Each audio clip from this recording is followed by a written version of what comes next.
So, I was gonna do this on YouTube, and I realized that my YouTube's not updated to do this tonight, so I decided to do it on Facebook. So,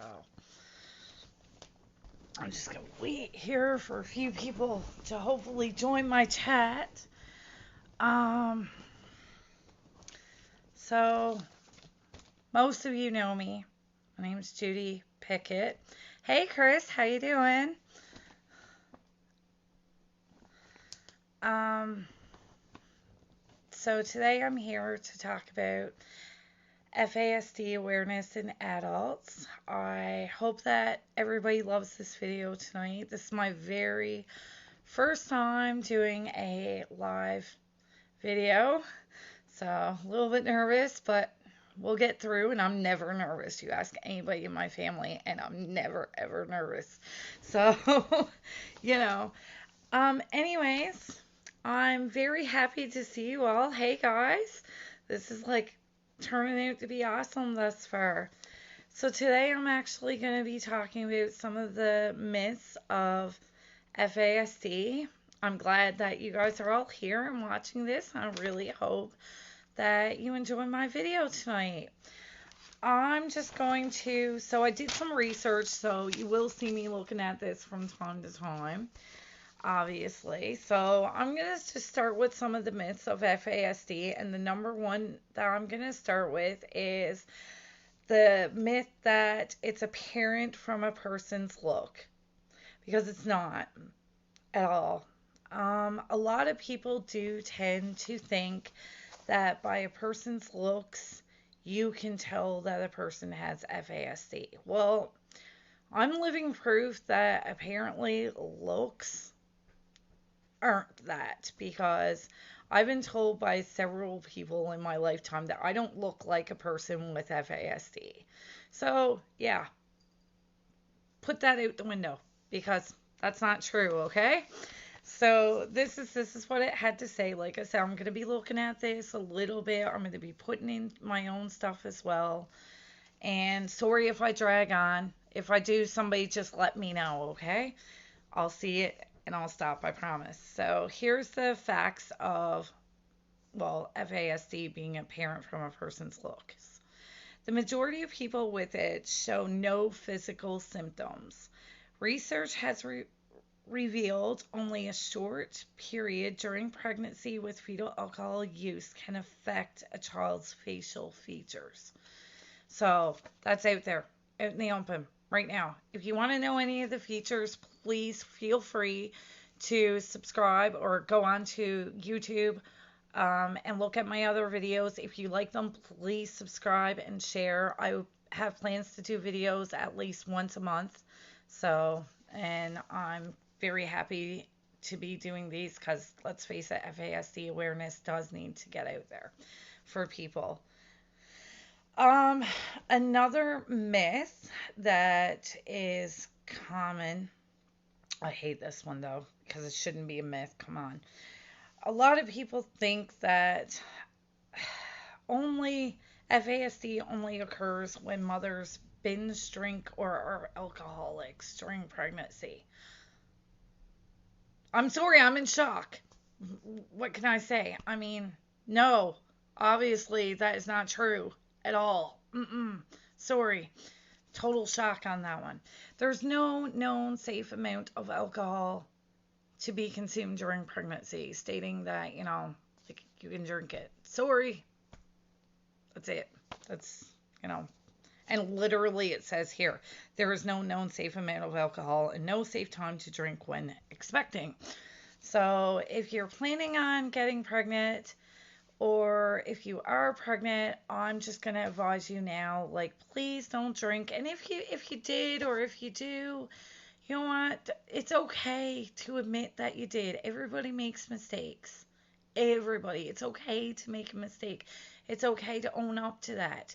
Because you know what? It's probably best that you do if you did anyways. Because if not, you're going to face a lot of challenges with your child. And your child's also going to face a lot of challenges through their life as well. So, enough said about that. Behavior. This is another one. It's on behavior. Behavior is a choice. No. How is behavior a choice? Uh, I'm sorry, but these myths, like coming from somebody with FASD, okay, these things shock me that people could think these things. Behavior is definitely not a myth. I'm sorry that I'm losing people. I probably talk too much. um, People with it just need to try harder. Believe you me, we try so hard. We really do. You don't know how hard a lot of people with FASD do try to get our behavior under control. So, the brain differences associated with FASD often makes it extremely difficult for individuals to control their behavior. So, no, it's not about choice. And just to give you some idea, I will go a little tiny bit into detail with that with myself. I'm not going to speak for other people because I don't know how it works with other people, but I know how it works with me.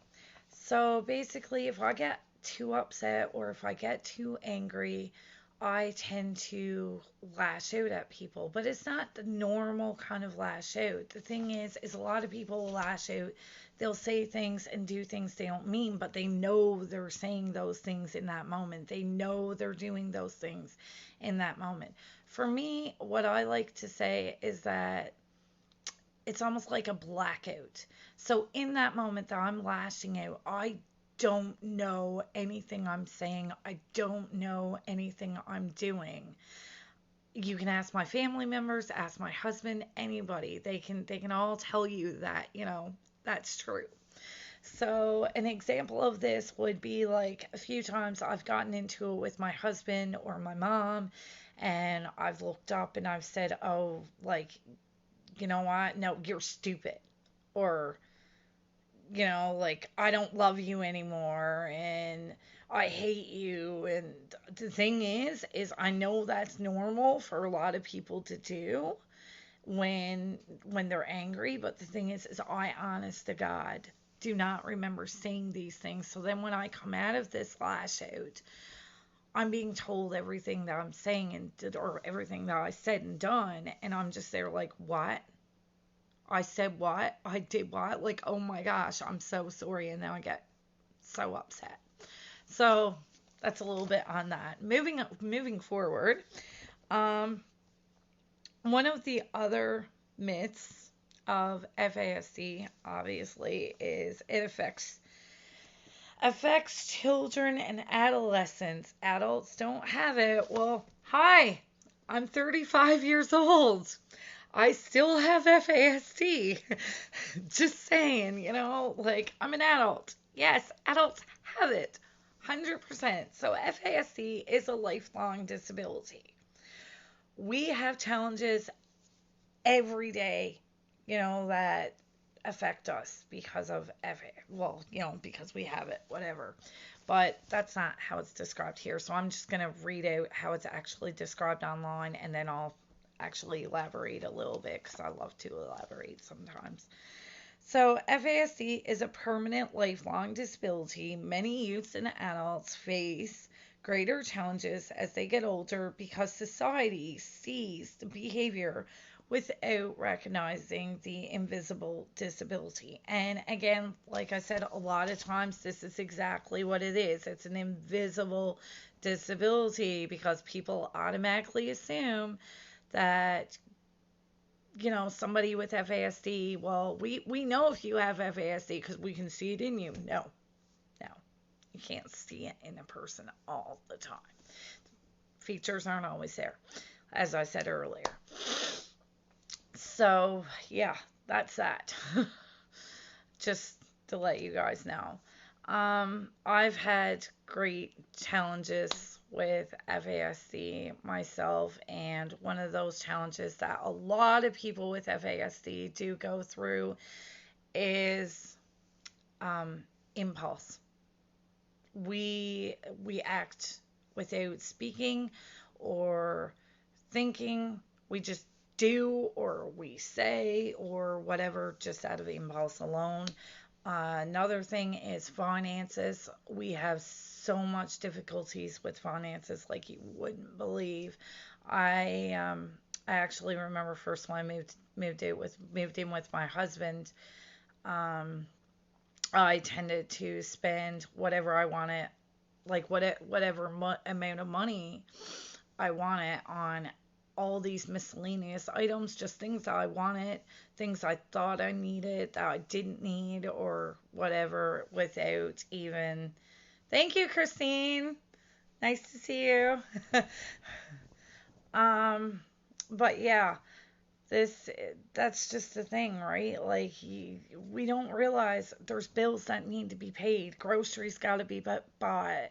We just go out and we splurge, and that's all that's to it. So yeah, that does tend to, you know, get into a couple arguments sometimes with my husband or, other people in my life, but I've been changing that slowly. Yeah, every once in a while it does come back, but hey, what can you do? It's part of it. You should just keep trying. So, the next myth. Oh my gosh, I hate this one. I never ever thought that society could be so bad ever before in my life. We really need, like, as people in this world, as a society, we have to stop being so racist and judgmental and everything, because this one really shocked me. And it's probably going to shock everybody else too. I don't know. But another myth about FASD is that it's an Aboriginal disease. Only Aboriginals have FASD. How stupid are we in this world? Sorry, but seriously, do people really think that? Are Aboriginals the only people in this world that drink? Really? Because I don't think they are. I think we all drink. I think every color drinks. Every person in this world drinks. It doesn't matter what color you are. It doesn't matter, what religion you are. It doesn't matter what age you are. Come on. Like, we drink. People do drink. Hopefully at an age appropriate, hopefully, but appropriate age, hopefully. But obviously that doesn't always happen. Let's face it. So the fact of this is obviously FASD is directly a result of prenatal exposure to alcohol. And it affects people of all races, ages, classes, genders, and sexualities. That's how it is. So I'm not even going to elaborate anymore on that because that's just obvious. I don't even know why that's a myth. Like I said, I think our society has a lot to learn. I really do. But, whatever. So, myth number 6. FASD is just the latest trendy disability. Why do people think that disabilities are trends? Can somebody explain that to me? Because I don't understand it. No, it's not a trend. Just because you didn't hear talk of it until maybe even now, I don't know. If you didn't hear talk of it until now, or a few months ago, or, even 10 years ago, 20 years ago, 50 years ago, that doesn't mean that it's just a trend. It just means that we didn't have the information back then that we do now. The thing with FASD is because I won't say it's new, because it was discovered, I do believe, don't quote me on this, but I do believe FASD first got discovered in the 70s and 80s, around there, like between the 70s and 80s. So it just took a longer time for the research to get out there. It's like any other disability. Everything takes time to research and be discovered. So that's how it is, okay? So, and what they had to say about it, and again, For anybody who wants to know where the sources come from, they came from EdmontonFetalAlcoholNetwork.org. You can get a lot of information on FASD there. But this is what they had to say. There have always been people with FASD, but only recently has the enormous prevalence of this developmental delay become recognized. So that's all I have on myths and facts for today. But I will just go as far as to saying that there are, like I said, a lot of challenges with FASD, and some of those challenges are learning in different areas. Not everybody learns the same. I get that. Okay. I really, really do. I get that, you're probably thinking, well, yeah, everybody has their own way of learning and stuff like this. But hello, Patricia, and hello, everybody, because there's so many people just here that, I'm just going to say hi to you all. Thank you again for watching this video, taking this time tonight for being here. It means so much to me that I have these viewers. I know, I've got viewers coming and going and stuff, but you know what? I'm good with that because, that's awesome. But yeah, there's a lot of learning challenges with people with FASD. A lot of times we tend to be a little bit below our grade level, so we need a little bit of extra help to get there in school. Again, impulse is a big thing with FASD. We do tend to act upon impulse. But our brains is the biggest thing. It's how our brains work. So, and the way that I'm just going to describe it, actually, I'm just going to do something here. So the way that I'm going to describe this is, let's say that you have two brains, okay? So hopefully you guys can see this. So we're going to call this B1. This is going to be brain number 1, okay? Right there. Can you guys see that? Can somebody tell me if you can see that? Yeah? Okay. So that's going to be brain number 1. So I'm just going to write B1 there. Thanks, guys, for telling me I should talk in schools. I like that. I would love to talk in schools about this, actually. So we're going to put brain B1 here for brain number 1. Okay? So let's just say brain number 1 is going to be the so-called normal. I don't like that word. Sorry if the N is backwards. I'm not really good at writing backwards. So this is going to be brain number 1. So we're just going to put, say, a couple little things here like this, okay? So brain 1, you're probably thinking about your family, your business, I don't know, your daily activities. We'll put DA. This is so hard for me to do right now. Daily activities, and then we'll just write MISC. Okay? So I don't know if you guys can see that. I'm hoping you can. But we're going to say that's the normal brain, okay? So this is probably how most people think. Well, you got that. Now, this is going to be brain number 2. And I'm just going to put B2 here. Sorry if this video is taking a bit long, and I actually need to put that too like this, sorry. Sorry if I'm tending to drag along, but there's a lot to talk about, right? So with brain number 2, you're going to notice that this is going to have a lot more jumbled into it. And I mean like a lot more. Okay? So this is kind of what brain number 2. So a brain with FASD kind of looks like that.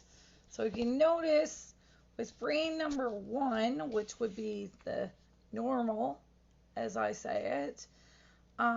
It's only got a few things in there that people probably think about, every day. So a person with FASD, okay, like right now, okay, I'm thinking about this video. Like I'm talking to you guys about this video, so I'm just gonna write in video. Then, okay, I'm also thinking about my children because they're sleeping. Okay, so I got child. Then on top of that, I'm thinking, oh my gosh, housework. Okay, so housework, I'm just gonna put HW. Then also I'm thinking about